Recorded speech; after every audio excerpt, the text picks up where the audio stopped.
فرعون دے جادوگر جنہوں فرعون نے موسیٰ کلیم اللہ کے مقابلے کے واسطے میدان کے اندر اتارے ہیں، کیونکہ کافر زمانے کا فرعون اللہ کے نبی موسیٰ کلیم علیہ السلام کو سمجھتا سی کہ نعوذ باللہ جادوگر ہے۔ انہیں اپنے پورے ملک کے اندر جڑے سب نالوں فن جادوگری کے اندر مشہور سن کہ انہوں نے بعد جادوگری کے فن کے اندر پوری زمانے کے اندر انہوں نے سانی نہیں انہوں نے چن کے نہ انہوں نے انتخاب کر کے تے کہنے لگا میں پیسہ کھڑا کرا گا جب تم جیت جاؤ گے جادو کے اندر موسیٰ کلیم اللہ کے نال اپنی حکومت کے اندر عہدہ بھی دے گا مال بھی بڑا دے گا اور تسا موسیٰ کلیم اللہ کے نال مقابلہ کرنے اللہ یاد باللہ کیونکہ وہ بعد وقت زمانے دا فرعون سمجھ رہا تھی کہ موسیٰ کلیم پاک جادوگر ہے۔ اگر ان کے سینے کے اندر ایمان ہوتا کہ اللہ کے نبی کو جادوگر نہ کہتا، یہ سمجھتا کہ شان نبوت ہے موسیٰ کلیم اللہ کے کون اور لیکن اس بعد وقت نے کی کیتا میلہ لوایا بڑا بڑا پوری حرکت بلائی، ارادہ سی کہ بھرے مجمع پنڈال کے اندر بڑی حرکت جمع ہوئے گی کہ میں موسیٰ کلیم کو جدو میرے جادوگر حرام کے نا کہ میں نعوذ باللہ بیشتی کرا گا موسیٰ کلیم اللہ بھی، لیکن اس بعد وقت میں علم نہیں سی کہ رب سونا اپنے نبی ولی کی بیشتی گوارا نہیں کرتا۔ بولو سبحان اللہ۔ تو صدقے جانا قدم خدا دی اصلیت دے نال فرعون زمانے دا بد وقت سی میلہ لڑایا حضرت نو بلایا مخلوق آگئی جادوگر بھی آگئے ادھر اللہ دے نبی موسیٰ پاک قریب تشریف لے پھیلال دے آپ کا مقصد میلہ بیٹھنا نہیں سی، آپ کا مقصد سی نبوت کی شان کا اظہار کرتے رہے۔ انہیں موسیٰ قریب تشریف لے آئے پنڈال جناب بھریا پیاس فرعون معلومات جناب اونچی جگہ بنا کے دوسری پاک کے بیٹھ رہے تاکہ میری جناب پنڈال کے اندر لبے لمحہ کی خبر میں اپنی آخر آج بیچ رہا اور سب کے جانا اس مولا قریب دی بیٹی آگئی تو فرعون جناب اپنے جادوگر کو بڑا پیسہ دے کے اڑایا میدان کے اندر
ہندوؤں کا کام ہے،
میدان اترے سن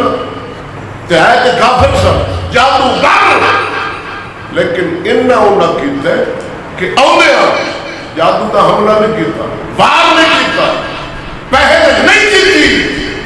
پہلو موسیٰ کلیم اللہ نے پوچھے حضور تسی کرو گے یا سے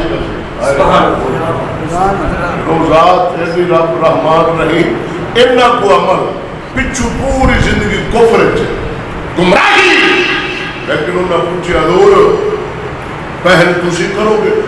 یا سا کریے۔ یہ پوچھنا اللہ کو پسند میرے کلیم نے انہیں پوچھتے ہیں ادب تے رب معمول کیتا ہے کہ یہ بھی میرے نبی دا ادب ہے کہ وہ نہ پوچھے کہ حضور ایسا کریے شروع یا جناب کر دیو، اس ادب کے ساتھ ادب ہی دی برکت نہ اللہ تعالیٰ انہوں نے ایمان دی دولت عطا فرمائے، اور ایمان بھی ایسا اعلیٰ جڑا اللہ کے ولیاں دے کول ہوندا ہے، بہت مضبوط اور اعلیٰ ایمان تے وجہ بڑھ گیا ادب۔ بولو سبحان اللہ۔ کہاں زیادہ پیر باؤں میں ادب کی کیتی فرمایا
سابقہ جادوگر سن تے ہن حالیہ اسے میدان دے اندر مومن سن، پھڑیا انہوں نے سولی لا دیتا، شہادت مل گئی، لمحہ دے اندر ایمان ملے اور چند ہی لمحہ دے اندر شہادت والی عظیم دولت نصیب ہوئی۔ یا تو پچھلے چند سال کے اندر کفر سن، جادوگر سن، ادب کیتا کلیم دا ایمان ہے جنت لے گئے۔ یہ دوسرا طبقہ یہ بھی مقدر میں شکل پہلے جنہوں اللہ اپنی خاطر بنا دے توجہ ہے اپنی انہوں کو عبادت طاعت بندگی دے کام رہتا ہے آخرت جہان جنت عطا کرتا ہے وہ بھی اعلیٰ نبی ولی مومن صالح ایمان والا متقی اور دوسرا طبقہ جنہوں نے پچھلی تے کفر گزری ہے مگر خاتمہ انہوں نے ایمان تے ہوئے